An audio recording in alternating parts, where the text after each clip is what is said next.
नमस्कार दोस्तों, स्वागत है आप सभी का एक बार फिर से राजू सर के नाम से इस यूट्यूब चैनल के अंदर एमसीक्यू वीडियो की स्टडी के अंदर एक और नया एमसीक्यू वीडियो हम लेके आए हैं। AIIMS नॉर्सेट, ESIC, GMCH, PGI Chandigarh के एग्जाम के पॉइंट ऑफ व्यू में कुछ इंपॉर्टेंट, कुछ टिकी, कुछ कंसेप्चुअल एमसीक्यू जिनको सॉल्व करने वाले हैं विद रैशनली। आप लोगों से गुजारिश, फटाफट से वीडियो को लाइक कर दीजिए, वीडियो को शेयर कर दीजिए और अभी तक आपने चैनल को सब्सक्राइब नहीं किया तो सब्सक्राइब कर दीजिए। लाइक, शेयर और सब्सक्राइब करना बिल्कुल ना भूलें। शुरुआत करते हैं एक बेहतरीन एमसीक्यू सेशन की और आज के इस एमसीक्यू के अंदर सबसे पहला क्वेश्चन आप लोगों के लिए शुरू करने से पहले छोटी सी इंफॉर्मेशन, और ये इंफॉर्मेशन है नोवल नर्सिंग इंस्टीट्यूट की तरफ से। नोवल नर्सिंग इंस्टीट्यूट जोधपुर का एक साइनिंग इंस्टीट्यूट है, लहरिया स्ट्रीट होम के सामने, भगत की कोठी, न्यू पाली रोड, जोधपुर। इस इंस्टीट्यूट का ऑफलाइन न्यू मॉर्निंग बैच शुरू होने जा रहा है अप्रैल के अंदर।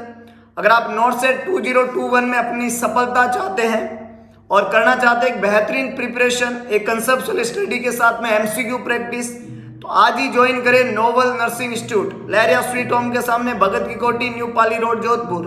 नोवल नर्सिंग इंस्टीट्यूट में 6 महीने का सिलेबस कोर्स है जिसमें 30 के 30 दिन क्लासेज होती है। हर मंडे को मेगा टेस्ट और साथ में हर क्लास के साथ में मिनी टेस्ट कैरीड आउट होते हैं, जिसमें 6 मंथ में टोटल 3000 प्लस एमसीक्यूज हम सॉल्व कर लेंगे और साथ में थ्योरी स्मार्ट स्टडी जो कि exam selected study material provide करता है ये इंस्टीट्यूट।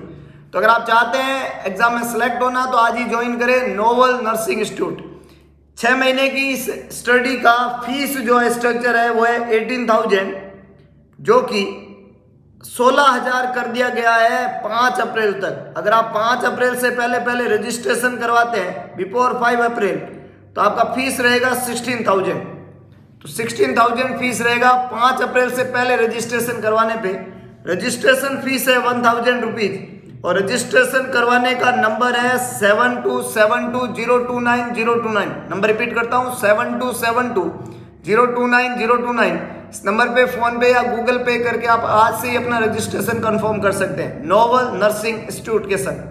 तो इस इंफॉर्मेशन के साथ में शुरू करते हैं एक बेहतरीन एमसीक्यू सेशन। और आज के इस एमसीक्यू सेशन का सबसे पहला और इजी क्वेश्चन आप लोगों के लिए है कि the union of ovum and sperm is known as. Easy question कि ओवम और स्पर्म जो है उनका यूनियन बोल दो या फ्यूजन बोल दो। क्या बोल दो? फ्यूजन। क्या कहलाता है? फोलिफिकेशन, फर्टिलाइजेशन, प्लासेंटेशन, ओवुलेशन।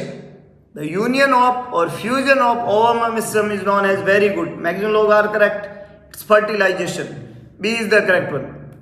ओवम और स्पर्म का फ्यूजन, यूनियन, फर्टिलाइजेशन कहलाता है। और फर्टिलाइजेशन होते ही जो फर्स्ट प्रोडक्ट बनता है उसको बोलते हैं जाइगोट। क्या बोलते हैं? जाइगोट।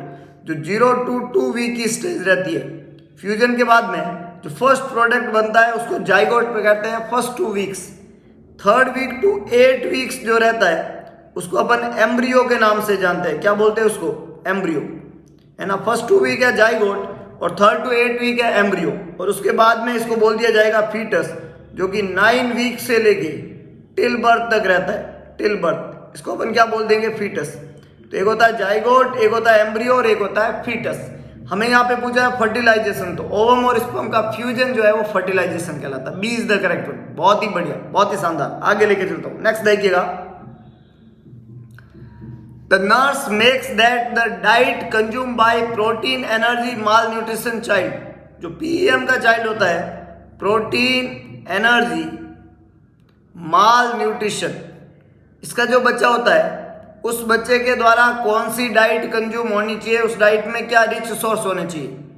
तो प्रोटीन एनर्जी माल न्यूट्रिशन के 2 टाइप होते हैं। इसके 2 टाइप होते हैं। एक को अपन बोलते हैं क्वासी और कोर। क्या बोलते हैं? क्वासी और कोर। और दूसरे को अपन बोलते हैं मेरास्मस। ये 2 टाइप होते हैं। क्वासी और कोर जो होता है इसमें प्रोटीन बहुत ज्यादा कम होता है, इसको प्रोटीन डेफिशिएंट डिजीज बोलते हैं। प्रोटीन बहुत ज्यादा कम होता है। जो मेरास्मस होता है उसमें कार्बोहाइड्रेट एंड प्रोटीन दोनों ही कम होते हैं। कार्बोहाइड्रेट भी कम होता है और प्रोटीन भी कम होता है, उसको अपन क्या बोलते हैं? मेरास्मस। तो दोनों बीमारी किसकी है? प्रोटीन एनर्जी माल न्यूट्रिशन की। अब उस बच्चे में क्या डाइट देंगे? तो प्रोटीन भी देना है, कार्बोहाइड्रेट भी देना है। तो फर्स्ट ऑप्शन है protein, carbohydrate and vitamin rich. Second है माइक्रोन्यूट्रिएंट, माइक्रोन्यूट्रिएंट में विटामिन और मिनरल्स आते हैं। थर्ड है वाटर सोल्यूबल विटामिन और फोर्थ है फैट एंड विटामिन। तो बेसिकली बीमारी है कार्बोहाइड्रेट और प्रोटीन की, तो करेक्ट आंसर है A, protein carbohydrate vitamin rich diet. तो करेक्ट आंसर यहाँ पे क्या बनेगा, ए, प्रोटीन कार्बोहाइड्रेट और विटामिन रिच डाइट देंगे, क्योंकि बीमारी प्रोटीन और कार्बोहाइड्रेट की डेफिशिएंसी की है, तो ये रिच देंगे डाइट के अंदर। ए करेक्ट आंसर है, बी, सी और डी तीनों ही खोटे जवाब है।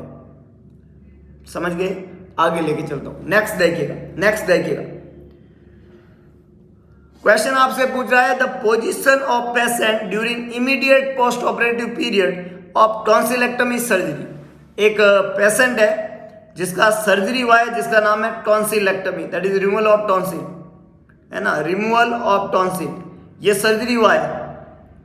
सर्जरी के बाद में इमीडिएट पोस्ट ऑपरेटिव पीरियड में कौन सा पोजीशन देंगे पेशेंट को? टॉन्सिलोटमी सर्जरी के बाद में इमीडिएट पोस्ट ऑपरेटिव पीरियड में कौन सा पोजीशन देंगे पेशेंट को? Sims, prone, lateral, rose position. 4 position यहाँ पे लिखी हुई है इमीडिएट पोस्ट ऑपरेटिव कंडीशन में पोजीशन टॉन्सिलेक्टमी सर्जरी के बाद में। जवाब लिखिएगा सिम्स, प्रोन, लेटरल या rose position, which is the correct one. बहुत बढ़िया।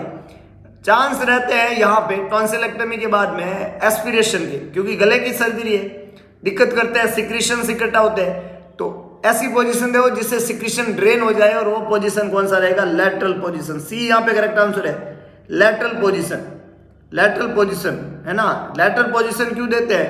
For drainage purpose, drainage of secretion को ड्रेन करने के लिए सबसे अच्छी पोजीशन मानी जाती है लेटरल पोजीशन। तो यहाँ पे लेटरल पोजीशन देंगे सिक्रीशंस को ड्रेन के पर्पज से। C is the correct one. A, B और डी तीनों ही खोटे जवाब है। बहुत ही बढ़िया, बहुत ही शानदार। आगे लेके चलता हूं। नेक्स्ट देखिएगा अगला क्वेश्चन है Ortolani's is a test perform to find out. Ortolani's जो होता है वो टेस्ट कैरीड आउट किया जाता है क्या फाइंड आउट करने के लिए? क्या चीज पता लगाने के लिए ऑर्थोलेनीज टेस्ट करते हैं? Fracture, bone injury, club foot, congenital hip dislocation. 4 option यहाँ पे लिखे हुए हैं। ऑर्थोलेनीज टेस्ट को परफॉर्म करने क्यों किया जाता है? क्या चीज का पता लगाने के लिए? तो 2 इंपॉर्टेंट चीजें होती है। एक होता है बार्लोज साइन और दूसरा होता है ऑर्थोलेनी मैनवर। ये दोनों के दोनों टेस्ट, बार्लो साइन और ऑर्थोलेनी मैनवर जो है वो दोनों के दोनों टेस्ट जो है डीडीएच के सीएचडी के लिए करते हैं। कंजेनाइटल या developmental dislocation of hip, developmental hip dislocation या कंजेनाइटल हिप डिसलोकेशन, डीडीएच या सीएचडी, कुछ भी बोलो, इसका पता लगाने का टेस्ट होता है। तो यहाँ पे करेक्ट आंसर है डी। करते क्या है, बार्लो टेस्ट के अंदर बच्चे को लेग से फ्लेक्स करते हैं, तो उसका जो हिप है, हिप जॉइंट जो है वो डिसलोकेट हो जाता है। जैसे ही वो डिसलोकेट होता है दोनों नी जो है वो एसिमेट्रिकल हो जाते हैं, इसका मतलब हिप डिसलोकेशन हुआ। अब ऑर्थोलेनीज मैनवर में क्या करते हैं, उस हिप को हम एबडक्ट करते हैं, मतलब सेंट्रल लाइन से दूर ले जाते हैं। जैसे आप थाई को पकड़ के हिप को एबडक्ट करेंगे, एबडक्ट करते ही जो हिप बाहर गया था, जो फीमर का हेड बाहर गया था, वो वापस अपनी जगह पे आता है और एक क्लिकिंग साउंड प्रोड्यूस करता है। इसको बोलते हैं ऑर्थोलेनीज मैनवर, और ये डिफाइन करता है कि वहां पे डीडीएच है, कंजेनाइटल हिप डिसलोकेशन है या developmental dysplasia of the hip है। तो यहाँ पे करेक्ट आंसर क्या बनेगा? डी। ए, बी और सी, फ्रैक्चर, बोन इंजुरी और क्लब फुट तीनों ही खोटे जवाब है। D is the correct. बहुत बढ़िया, बहुत ही शानदार। आगे लेके चलता हूं। नेक्स्ट देखिएगा, अगला पूछा जा रहा है the nurse interpreted the positive Homan sign.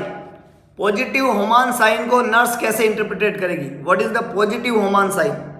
Deep vein thrombosis, pulmonary embolism, pneumothorax और stroke. Easy question.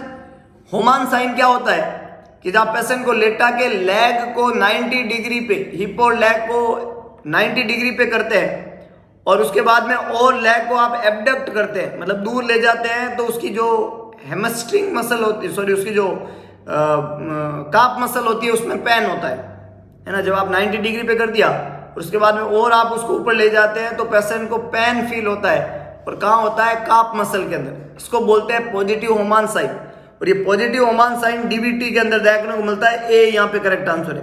Positive Oman sign किस में देखने को मिलेगा? डीप वेन थ्रोम्बोसिस में। ए यहाँ पे करेक्ट आंसर है डीवीटी। पॉजिटिव ओमान साइन का संबंध डीवीटी से, पल्मोनरी एम्बोलिज्म का साइन नहीं है, न्यूमोथोरैक्स या स्ट्रोक का साइन नहीं है। यह है पॉजिटिव ओमान साइन जो देखने को मिलता है डीवीटी के अंदर, डीप वेन थ्रोम्बोसिस। बहुत बढ़िया, आगे लेके चलता हूं। नेक्स्ट देखिएगा,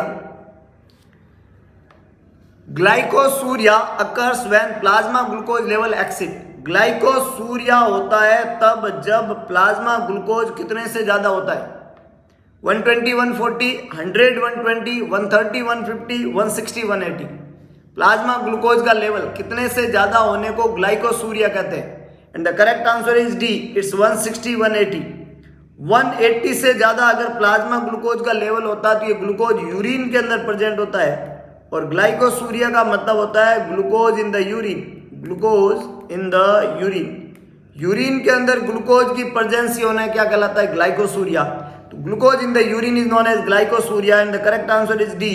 160 to 180 से ज्यादा ग्लूकोज का यूरिन में होना ग्लाइकोसूरिया कहलाता है। डी यहाँ पे करेक्ट आंसर है। ए, बी और सी तीनों ही खोटे जवाब है। ए, बी और सी तीनों ही खोटे जवाब है। बहुत ही बढ़िया, बहुत ही शानदार। आगे लेके चलता हूं। नेक्स्ट देखिएगा, पूछा जा रहा है which of the following are the responsibilities of a nurse for a patient with heart failure except. एक मरीज है हार्ट फेलियर का, उसमें नर्स की रेस्पॉन्सिबिलिटी है सारी की सारी एक को छोड़ के। एक्सेप्ट का क्वेश्चन है, हार्ट फेलियर का मरीज है, सारी की सारी नर्स की रेस्पॉन्सिबिलिटी बनेगी एक को छोड़ के। तो कौन सी चीज है जिसको छोड़ के वो कौन सी चीज है जिसको छोड़ के बाकी सारी की सारी रेस्पॉन्सिबिलिटी बनेगी हार्ट फेलियर के मरीज में? पहला है maintain intake and output chart, second है ऑस्कल्टेट लंग साउंड, थर्ड है weight the patient daily, fourth है maintain intracranial pressure. Heart failure का मरीज फ्लूइड रिटेंड करेगा, कितना इनटेक किया, कितना आउटपुट आया, कितना फ्लूइड रिटेंड हो रहा है, इसका सबसे आइडिया देगा अपने को इनटेक आउटपुट। तो ये तो मेंटेन करना है आपको। लंग साउंड ऑस्कल्टेट करने से पल्मोनरी एडिमा का पता लगेगा, फ्लूइड रिटेंशन अगर हो रहा है तो ये तो पता करना है आपको। और आपका वजन जो सबसे स्पेसिफिक टेस्ट है फ्लूइड रिटेंशन का, वो भी पता करना है। तो ए, बी और सी तीनों तो सही करेक्ट आंसर है। इंट्राक्रैनियल प्रेशर का जो है इसका संबंध ब्रेन इंजुरी से होता है, हार्ट फेलियर के मरीज में इसका ज्यादा रोल नहीं है। तो मेंटेन करना आईसीपी, ये कोई संबंध नहीं है हार्ट फेलियर से। डी यहाँ पे खोटा जवाब है। एक्सेप्ट का क्वेश्चन था, इसलिए डी आंसर बनेगा कि आप मेंटेन करेंगे आईसीपी। तो आईसीपी मेंटेन करने का जरूरत यहाँ पे नहीं है। तो D is the correct one. A, B और सी तीनों ही खोटे जवाब है। बहुत ही बढ़िया, बहुत ही शानदार। आगे लेके चलता हूं। नेक्स्ट देखिएगा, क्वेश्चन कह रहा है the coordination between the fundal contraction and cervical dilatation is called. Fundus के कॉन्ट्रैक्शन और सर्विक्स के डायलेटेशन के बीच में जो कोऑर्डिनेशन होता है उस कोऑर्डिनेशन को किस नाम से जाना जाता है? Softening of the uterus, hypertrophy, increase vascularity, polarity of the uterus. Cervix के कॉन्ट्रैक्शन और फंडक्स के कॉन्ट्रैक्शन और सर्विक्स के डायलेटेशन के बीच के कोऑर्डिनेशन को क्या बोला जाता है? जवाब लिखिएगा। बहुत बढ़िया, बहुत बढ़िया। सर्विक्स, फंडस के कॉन्ट्रैक्शन और सर्विक्स के डायलेटेशन के इस कोऑर्डिनेशन को पोलरिटी ऑफ यूट्रस कहते हैं। मतलब यूट्रस पोलर हो रहा है, मतलब बच्चा डिलीवर आसानी से हो पाएगा। तो polarity of uterus is known as contraction of the fundus and dilatation of the cervix. जिससे रास्ता क्रिएट हो रहा है और जिससे बच्चे की डिलीवरी आसान हो जाती है, इसको बोलते हैं पोलरिटी ऑफ द यूट्रस। जो जितनी अच्छी होती है उतना फेवरेबल होता है बच्चे का डिलीवर होना। Is the polarity of the uterus. बहुत बढ़िया, बहुत ही शानदार। आगे लेके चलता हूं। नेक्स्ट देखिएगा,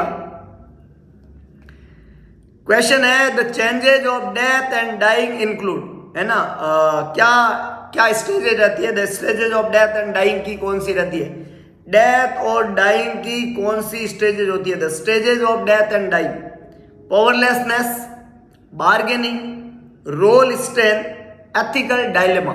चार ऑप्शन यहां पर लिखे हुए हैं। The stages of death and dying is, death and dying की जो स्टेज है उस कंडीशन को कुबलर रॉस के नाम के एक भाई साहब थे, उन्होंने दिया दाबदा। क्या दिया? दाबदा। ये कुबलर रॉस ने बताया, जिसमें डी का मतलब होता है डेनाइल, डेनाइल का मतलब मना कर देना। ए का मतलब होता है एंगर, बी का मतलब होता है बार्गेनिंग। क्या होता है? बार्गेनिंग। डी का मतलब होता है डेनाइल, ए का मतलब है एंगर, बी का मतलब है बार्गेनिंग, इस डी का मतलब है डिप्रेशन। और ए का मतलब है एक्सेप्टेंस। कहने का मतलब है कि अगर किसी में डेथ या डाइंग हो जाए घर में तो सबसे पहला रेस्पॉन्स होता है डेनाइल, ऐसा नहीं हो सकता। फिर जब पता चलता है कि हाँ ऐसा हो गया है तो फिर आता है गुस्सा, ऐसा मेरे साथ क्यों हुआ, that is non is anger. उसके बाद में बार्गेनिंग, एक बार इसको वापस जिंदा कर दो, मैं ₹1.25 की प्रसाद चढ़ाऊंगा, 500 रुपए का ये करूंगा, 101 रुपए का गाय को चारा डालूंगा, इसको बोलते हैं बार्गेनिंग। फिर जब कुछ नहीं होता है तो आता है एंगर, गुस्सा, सॉरी डिप्रेशन। डिप्रेशन होता है, वर्थलेसनेस, होपलेसनेस, वर्थलेसनेस। और यहां से भी मरीज जब निकल जाता है तो लास्ट में वो करता है एक्सेप्ट। तो यहाँ पे बार्गेनिंग जो है इस कंपोनेंट में दिया हुआ है, जो कि स्टेज का है, इसका बी करेक्ट है। ये तीनों चीजें इसमें नहीं होती है, ना तो पावरलेसनेस आता है, ना रोल स्ट्रेन आता है, ना एथिलीन डायलम आता है। ये है दाबदा, जिसमें डी का मतलब है denial, A is the anger, D is the bargaining, second D is the depression and third is the acceptance. बहुत बढ़िया, बहुत ही शानदार, आगे लेके चलता हूं। नेक्स्ट देखिएगा, पूछा है फोलिस कैथेटर का साइज जो है एफ के अंदर मार्क्ड होता है, जो किसके इक्वल होता है। नॉर्मली फोलिस कैथेटर होता है 18 फ्रेंच या 16 फ्रेंच, तो ये जो एक एफ है, एक फ्रेंच है, वो किसके इक्वल होता है। 0.22 mm, 0.33 mm, 0.44 mm, 0.55 mm। एक एफ, एक फ्रेंच किसके इक्वल होता है। बहुत बढ़िया, इट्स 0.33 mm। बहुत इंपॉर्टेंट क्वेश्चन है, बी यहाँ पे करेक्ट आंसर है। 0.33 mm ऑफ डायमीटर के इक्वल होता है एक फ्रेंच, फोलिस कैथेटर का एक फ्रेंच। बहुत बढ़िया, आगे लेके चलता हूं। नेक्स्ट देखिएगा, देखो सवाल सारे ही पूछे हुए हैं, इंपॉर्टेंट है, ट्रिकी है, शेयर करना ना भूले, लाइक और शेयर करना बिल्कुल ना भूले। सारे ही क्वेश्चन बहुत इंपॉर्टेंट है, बार बार पूछे हुए क्वेश्चन है। पूछा जा रहा है यूट्रस का turn inside out is gold, uterus का अंदर से बाहर की तरफ हो जाना क्या कहलाता है। Acute inversion of the uterus, cervical dystocia, rupture of uterus या प्रोलैप्स ऑफ यूट्रस। यूट्रस का इनवर्ड आउट का मतलब क्या हुआ, एक तो यूट्रस बाहर आया, इसको तो प्रोलैप्स कहते हैं, लेकिन यूट्रस का अंदर वाला बाहर हो गया, बाहर वाला अंदर चला गया, इसको बोलते हैं इनवर्ड आउट, इसको बोलते हैं इनवर्ड आउट। और ये कहलाता है इन्वर्जन, क्या कहलाता है, inversion, acute inversion of the uterus. बहुत बढ़िया, ए यहाँ पे करेक्ट आंसर है। यूट्रस का इनवर्ड आउट होना क्या कहलाता है, acute inversion of the uterus. बहुत ही बढ़िया, बहुत ही शानदार, आगे लेके चलता हूं। नेक्स्ट देखिएगा, क्वेश्चन पूछा जा रहा है सैपरेन कलर का मिकोनियम देखने को मिलेगा किसमें, post maturity, TB, bridge presentation, normal appearance. I think बहुत इजी और बहुत ही आसान क्वेश्चन है, क्योंकि ऑप्शन ही आपको कंफ्यूज नहीं कर पा रहे हैं, इतना इजी क्वेश्चन है और 100% लोगों ने इसका जवाब सही दिया है। बहुत बढ़िया, thank you, thank you for such kind of response, thank you for such kind of believe, thank you for such kind of love and affection. आपका ये विश्वास एक दिन हम सबको एक बेहतरीन भविष्य की तरफ लेके जाता है। आपकी ये डेली की मेहनत, रोजाना की मेहनत आपको बहुत फायदा देने वाली है फ्यूचर के अंदर। आपका फ्यूचर एक बेहतरीन जगह पे होने वाला है।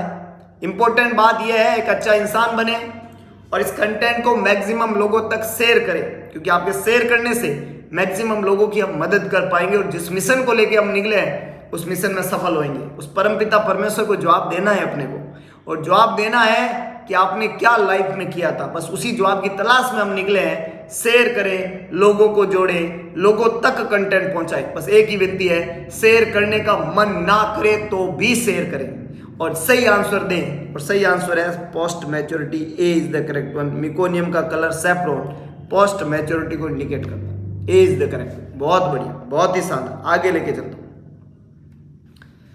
एंड्रॉइड पेल्विस कौन सा होता है, मेल पेल्विस, फीमेल पेल्विस, रिचिएट pelvis, narrow pelvis. Android pelvis, very good, it's male pelvis. Male pelvis को क्या बोलते हैं, एंड्रॉइड पेल्विस। फीमेल पेल्विस को क्या बोलते हैं, बहुत बढ़िया, गाइनेकोइड। फीमेल पेल्विस को क्या बोलते हैं, गाइनेकोइड पेल्विस। और ये मोस्ट सुटेबल पेल्विस होता है बर्थ के लिए, मोस्ट सुटेबल पेल्विस है बर्थ के लिए। कौन सा pelvis, gynaecoid pelvis, that is female pelvis. Male pelvis कौन सा है, एंड्रॉइड। बहुत बढ़िया, तो करेक्ट आंसर यहाँ पे क्या बनेगा, B, female pelvis, gynaecoid pelvis. बहुत अच्छे, आगे लेके चलते। नेक्स्ट देखिएगा, नेक्स्ट देखिएगा, नोवल नर्सिंग इंस्टीट्यूट। करना क्या है, प्ले स्टोर पे जाके टाइप करना है novel nursing institute, 5 star rating का एक ऐप मिलेगा नोबल नर्सिंग इंस्टीट्यूट का ऐप, उस ऐप को इंस्टॉल कर दीजिए, रेटिंग में जाके सेटिंग में जाके ऐप को रेटिंग दे दीजिए और इंपॉर्टेंट रिव्यू वहां पे लिख दीजिए। ये तो है online platform Noble Nursing Institute का। अगर आप चाहते हो ऑफलाइन क्लासरूम स्टडी करना तो नया मॉर्निंग बैच शुरू हो रहा है अप्रैल के अंदर, आज ही बैच को ज्वाइन करें। 5 अप्रैल से पहले अगर इस बैच को आप ज्वाइन करते हैं तो इस बैच की जो 6 मंथ की फीस है 18,000, उसकी जगह आपको पे करनी पड़ेगी ओनली 16,000। तो अगर आप इस बैच में एडमिशन लेना चाहते हो तो रजिस्ट्रेशन करवाएं 5 अप्रैल से पहले। माँ डिस्काउंट 18 की जगह फीस लगेगी आपकी 16,000, रजिस्ट्रेशन चार्ज है 1,000। रजिस्ट्रेशन करवाने का नंबर है 7272029029। नंबर रिपीट करता हूँ 7272029029। इस नंबर पे फोन पे या गूगल पे करके आज ही रजिस्ट्रेशन करवाएं नोबल नर्सिंग इंस्टीट्यूट के ऑफलाइन क्लासेज के लिए। 6 मंथ की कंसेप्चुअल स्टडी जहां पे आपको करवाया जाता है स्मार्ट स्टडी मटेरियल के साथ में एमसीक्यू प्रैक्टिस। 30 के 30 दिन क्लास, हर मंडे को मेगा टेस्ट और मिनी टेस्ट, इस तरह की कंटिन्यू स्टडी आपको एक बेहतरीन भविष्य की तरफ लेकर चली जाएगी। बस इसी इंपॉर्टेंट चीज के साथ में आज का वीडियो लेक्चर यहीं पे खत्म करते हैं। होप सो वीडियो आपको पसंद आएगा तो वीडियो को लाइक और शेयर करना ना भूलें, और अभी तक आपने चैनल को सब्सक्राइब नहीं किया तो सब्सक्राइब कर दीजिए। भगवान कृष्ण ने कहा था सारथी बने स्वार्थी ना बने, तो दिखा दीजिए सारथीपन और कर दिखाइए ऐसा कि दुनिया करना चाहिए आपके जैसा। अगर आप कुछ बेहतरीन और बढ़िया सुन रहे हैं तो आप एक बेहतरीन प्लेटफॉर्म पे मिलेंगे दोबारा एक नए एमसीक्यू सेशन के साथ में, कुछ इंपॉर्टेंट, कुछ टिकी, कुछ कंसेप्ट एमक्यू। तब तक के लिए जय हिंद, जय भारत, जय माता।